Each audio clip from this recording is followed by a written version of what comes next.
Hello everyone.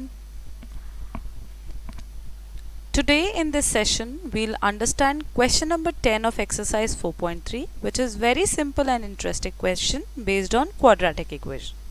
Now इस question में सबसे पहले अगर हम क्वेश्चन करने से पहले एक छोटा सा कॉन्सेप्ट अगर हम समझने की कोशिश करते हैं कि मान लीजिए आप एक पैसेंजर ट्रेन से ट्रैवल कर रहे हैं और आप एक एक्सप्रेस ट्रेन से ट्रैवल कर रहे हैं।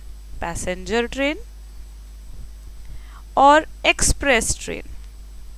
एक्सप्रेस वर्ड सुनते ही हमारे दिमाग में क्या आ जाता है? Fast speed. और फास्ट स्पीड के साथ टाइम में क्या रिलेशन पड़ेगा?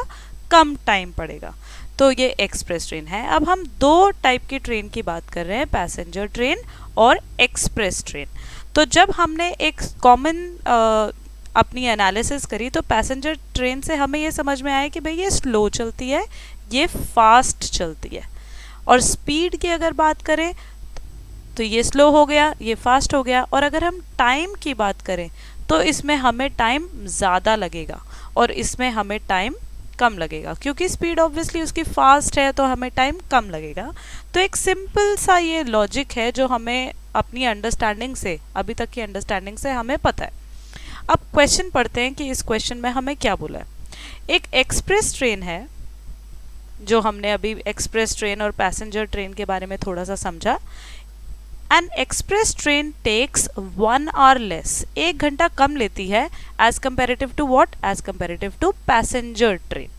ठीक है, हमने बोला ना वैसे ही टाइम कम लगता है, तो पैसेंजर ट्रेन में टाइम ये एक्सप्रेस ट्रेन जो है 1 घंटा टाइम कम ले रही है as comparative to passenger train.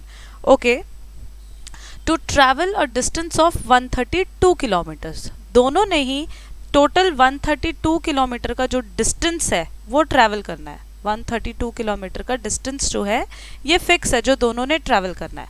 अब एक्सप्रेस ट्रेन जो है वो 1 आवर लेस ले रही है।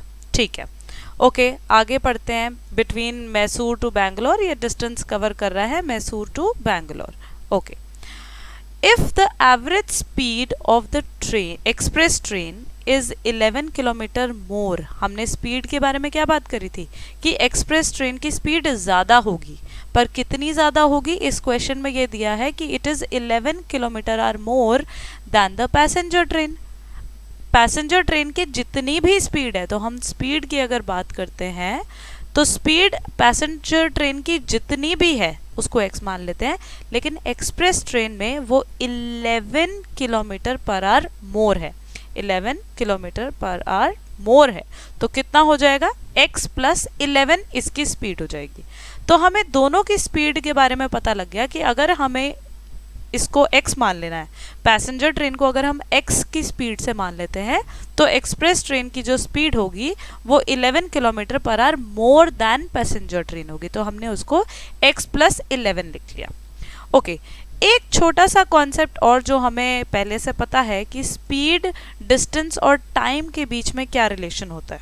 क्या रिलेशन होता है स्पीड, डिस्टेंस और टाइम में? अगर हम टाइम की बात करें तो time is equal to distance upon speed होता है। ओके, अब पहली लाइन को एक बार दोबारा पढ़ते हैं।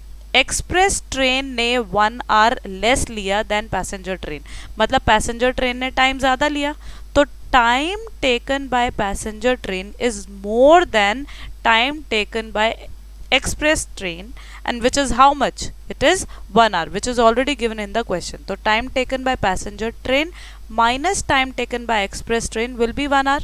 ये हमें पहली इक्वेशन से पता लगा था। अब टाइम को हमने अभी समझा कि हम डिस्टेंस अपॉन स्पीड लिख सकते हैं।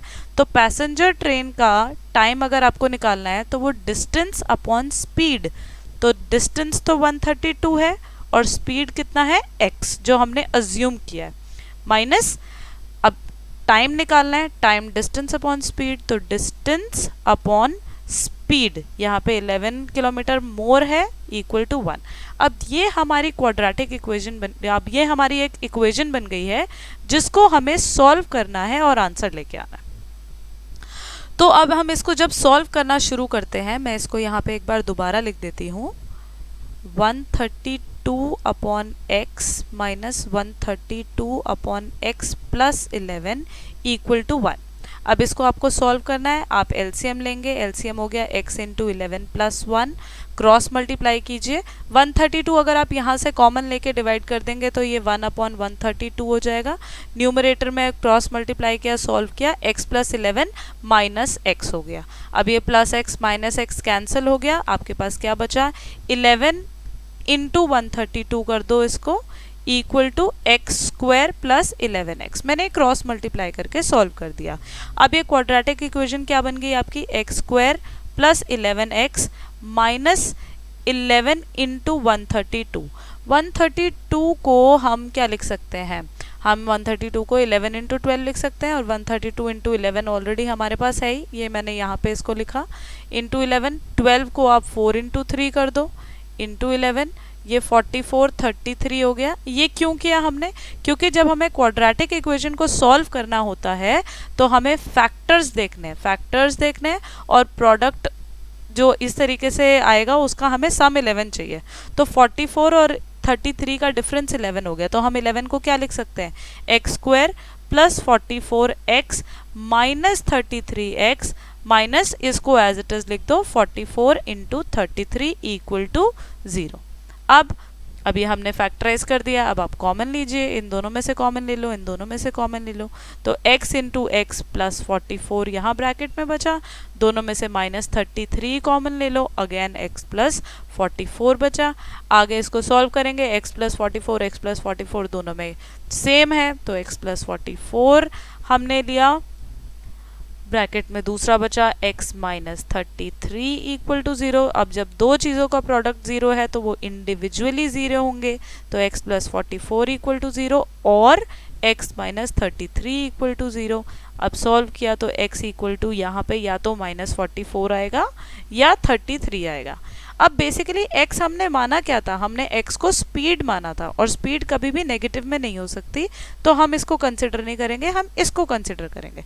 तो हमारी x की वैल्यू 33 आ गई, और x हमने किसकी स्पीड मानी थी, पैसेंजर की ट्रेन की स्पीड मानी थी। तो पैसेंजर ट्रेन की स्पीड अगर 33 किलोमीटर पर आवर है तो एक्सप्रेस ट्रेन की स्पीड कितनी होगी, एक्सप्रेस ट्रेन की जो हमें क्वेश्चन में दिया है वो 11 किलोमीटर पर आवर मोर है, तो हमने 33 में 11 ऐड कर दिया तो 44 किलोमीटर पर आवर आ गया। तो क्वेश्चन में क्या था, find the average speed of the two trains. दोनों ट्रेन की एवरेज स्पीड जाननी थी हमने, तो यहाँ पे x जो कि हमने पैसेंजर ट्रेन की स्पीड माना था वो आ गया, और एक्सप्रेस ट्रेन की हमें 11 किलोमीटर आवर्स मोर गिवन थी, तो 33 में 11 ऐड करके 44 आ गया। Thank you. Keep watching.